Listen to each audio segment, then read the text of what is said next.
नमस्कार। Myself doctor एसकिन Singh from Bahraich. फेफड़े और हृदय के स्वास्थ्य का ध्यान रखना बहुत ही ज़रूरी है ताकि बहुत सारी समस्याओं से बचा जा सके और अच्छा स्वास्थ्य रहे। सांस एक ऐसी बीमारी है जिसकी वजह से जान नहीं बल्कि हृदय की वजह से जान का खतरा हो जाता है।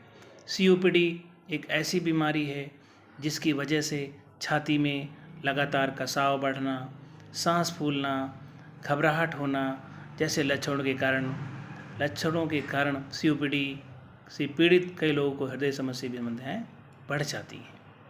ऐसे प्रत्येक रोगी को अपने डॉक्टर से परामर्श लेते वक्त हृदय के बारे में ज़रूर बताना चाहिए ताकि उचित समय पर उसका इलाज हो सके और लंबी आयु के लिए हम अच्छे से रह सकें।